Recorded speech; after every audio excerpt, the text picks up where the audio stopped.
മാളിക്കുന്ന് വീട്ടിൽ 2 ദിവസം നിന്നിട്ട് പിന്നെ ഞാൻ തിരിച്ചു പോരാണ്. അങ്ങനെ പോരുന്ന വഴിക്ക് ഉമ്മാക്ക് ഹോസ്പിറ്റലിലേക്ക് പോകണമെന്ന് പറഞ്ഞിട്ട് തിരുവിഴാങ്കുന്നുള്ള ഹോസ്പിറ്റലിലേക്കും കൂടി പോയിട്ടുണ്ട്. ഉമ്മാക്ക് തലമിന്നാണെന്ന് പറഞ്ഞിട്ട് ഡോക്ടറെ കാണിക്കാൻ വേണ്ടി വന്നതാണ്. അങ്ങനെ ഡോക്ടറൊക്കെ കണ്ടിട്ട് മരുന്നൊക്കെ വാങ്ങിച്ചിട്ട് ഞങ്ങൾ തിരിച്ചു പോന്നിട്ടുണ്ടായിരുന്നു. പോരുന്ന വഴിക്കത്തെ റോഡ് സൈഡിൽ നിന്ന് കുറച്ച് എണ്ണക്കടി വാങ്ങിച്ചിട്ടുണ്ടായിരുന്നു. സമൂസ വാങ്ങിച്ചിട്ടുണ്ടായിരുന്നത്. ഇനി ഞാൻ ചെല്ലുമ്പോഴേക്കിനും മക്കൾ സ്കൂളിൽ വന്നിട്ടുണ്ടാകും. അപ്പോൾ അവർക്ക് ചായ കൊടുക്കാമെന്ന് വിചാരിച്ചിട്ടാണ് വാങ്ങിച്ചിട്ടുണ്ടായിരുന്നത്.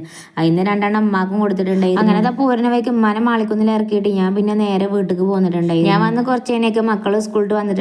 അങ്ങനെ ഞങ്ങളെല്ലാവരും കൂടി ഇരുന്ന് ചായയൊക്കെ കുടിച്ചിട്ടുണ്ടായിരുന്നു. മാളിക്കുന്ന് വീട്ടിൽ നിന്നാണ് ഓല് സ്കൂൾക്ക് പോയിട്ടുണ്ടായിരുന്നത്. അപ്പോൾ സ്കൂളിട്ട് വരുമ്പോൾ ഞാൻ ഓലോട് നേരെ ഇങ്ങോട്ടാണ് വരാൻ പറഞ്ഞിട്ടുണ്ടായിരുന്നത്. അങ്ങനെയാണ് ഓല് ഇങ്ങോട്ട് വന്നിട്ടുണ്ടായിരുന്നത്. ചായ കുടിച്ച് പിന്നെ ഓല് മദ്രസ പോയിട്ടുണ്ടായിരുന്നു. പിന്നെ ഞാൻ രാത്രിക്ക് എന്ത് ഫുഡ് ഉണ്ടാക്കുമെന്ന് ഇങ്ങനെ ആലോചിച്ചുകൊണ്ടിരിക്കും. അപ്പോഴാണ് കരുതിയത് എന്നും ചോറെല്ലാം ഉണ്ടാക്കല്ലേ, അപ്പം ഇന്നൊന്ന് മാറ്റി പിടിച്ചാലോ എന്ന്. അങ്ങനെ ഞാൻ ഭട്ടൂര ഉണ്ടാക്കാന്ന് കരുതിയിട്ട് അതിനുള്ള മാവൊക്കെ റെഡിയാക്കി വെച്ചിട്ടുണ്ടായിരുന്നു. കുറച്ച് ദിവസം മുമ്പ് ഞങ്ങൾക്ക് ഒരു കല്യാണം ഉണ്ടായിരുന്നു. ആ ഒരു കല്യാണത്തിന് പോയപ്പോഴാണ് ഞാൻ ഈ ഒരു സംഭവം ആദ്യമായിട്ട് കഴിക്കണം. അന്ന് അവിടുന്ന് അത് കഴിച്ചപ്പോൾ നല്ല ടേസ്റ്റ് ഉണ്ടായിരുന്നു. അന്ന് ഞാൻ കരുതിയതാണ് വീട്ടിൽ വന്നിട്ട് എന്തെങ്കിലും ഒരു ദിവസം ഭട്ടൂര ഉണ്ടാക്കി കഴിക്കണം. അങ്ങനെ അത് കുറച്ചധികം പാത്രമൊക്കെ കഴുകി എടുക്കണ്ടായിരുന്നു. മക്കൾ ചായ കുടിച്ചതും അതുപോലെ തന്നെ ഓരോ സ്കൂളത്തെ പാത്രങ്ങളൊക്കെ കഴുകി വെക്കണ്ടായിരുന്നു. ഇതിന്റെ ഇടയിൽ കൂടെ ഞാൻ കുറച്ച് ചിക്കൻ കൊണ്ടുവച്ചിട്ടുണ്ടായിരുന്നു. ഭട്ടൂര ഉണ്ടാക്കുമ്പോൾ അതിക്ക് കറി വേണമല്ലോ. അപ്പൊ പിന്നെ ചിക്കൻ തന്നെ ആയിക്കോട്ടെ വിചാരിച്ച് ചിക്കനും കൊണ്ടുവച്ചിട്ടുണ്ടായിരുന്നു. അങ്ങനത്തെ ചിക്കനും നല്ലപോലെ കഴുകിയിട്ടേ അതൊക്കെ ഒരു സൈഡിലേക്ക് അങ്ങനെ മാറ്റി വെച്ചിട്ടുണ്ടായി. ഈ ഒരു ഭട്ടൂര അറിയുന്ന സംഭവം ഞാൻ ആദ്യമായിട്ടാണ് ഉണ്ടാക്കുന്നത്. അതുകൊണ്ട് തന്നെ ഞാൻ യൂട്യൂബിൽ നോക്കിയിട്ടാണ് അതിന്റെ മാവൊക്കെ റെഡിയാക്കി വെച്ചിട്ടുണ്ട്. മാവൊക്കെ അവിടെ സെറ്റാക്കാൻ വെച്ചിട്ടുണ്ട്. അതിന്റെ ഇടയിൽ കൂടെ പിന്നെ ബാക്കിയുള്ള പണിയൊക്കെ എടുത്തുകൊണ്ടിരിക്കുന്നത്. അങ്ങനെ ചിക്കനൊക്കെ അത് സെറ്റാക്കി അടുപ്പത്ത് വെച്ചിട്ടുണ്ട്. അങ്ങനെ കറിയൊക്കെ അടുപ്പത്ത് വെച്ച് നോക്കിയപ്പോ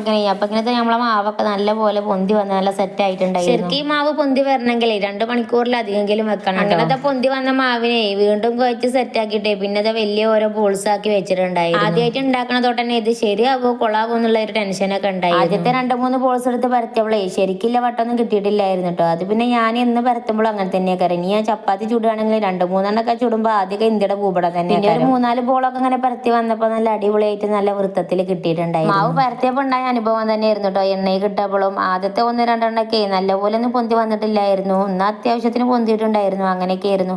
പിന്നെ ഇടുന്ന മാവൊക്കെ നല്ലപോലെ പൊന്തി വന്നിട്ടുണ്ടായിരുന്നു. ഇത് ചുട്ടുകൊണ്ടിരുന്നപ്പോൾ മക്കൾസൊക്കെ ഓരോ പാത്രം കൊണ്ട് വന്നിട്ട് ഇതിന്ന് ഓരോന്ന് എടുത്തുകൊണ്ട് ഓല അങ്ങനെ കഴിക്കുന്നുണ്ടായിരുന്നു. ചൂട് കൊടുക്കാനെ കഴിക്കാനായിട്ട് ഇത് നല്ല ടേസ്റ്റ് ഉണ്ടായിരുന്നു കേട്ടോ. പിന്നെ ഇത് ആദ്യമായിട്ട് ഉണ്ടാക്കണത് തൊട്ട് ഇതിന്റെ അളവും കാര്യങ്ങളൊന്നും അറിയാത്തത് കൊണ്ട് തന്നെ ഒരുപാട് ചുട്ടും ഉണ്ടായിരുന്നു. അതിന്റെ ഇടയ്ക്ക് തന്നെ ഇച്ചുക്കുട്ടിയും കുറെ ചൂടാൻ വേണ്ടി കൂടിയിട്ടുണ്ടായിരുന്നു. അങ്ങനത്തെ ഞങ്ങളെ ചുടലൊക്കെ കഴിഞ്ഞിട്ട് പിന്നെ കഴിക്കാനായപ്പോഴേക്കും ഞാൻ തറവാട്ടിൽ നിന്ന് ഉമ്മാനെ വിളിച്ചിട്ടുണ്ടായിരുന്നു. ഉമ്മി ആബിയും വന്നിട്ടുണ്ടായിരുന്നു. കഴിച്ചിട്ടാണ് പിന്നെ അവര് പോയിട്ടുണ്ടായിരുന്നത്. അപ്പൊ ഇത്രേ ഉള്ളൂ ഈ ഒരു വീഡിയോ. ഇഷ്ടപ്പെട്ട ലൈക്ക് ചെയ്യാനും സബ്സ്ക്രൈബ് ചെയ്യാനും മറക്കല്ലേ. അടുത്തൊരു വീഡിയോ ആയിട്ട് വീണ്ടും വരാം. ടാറ്റാ.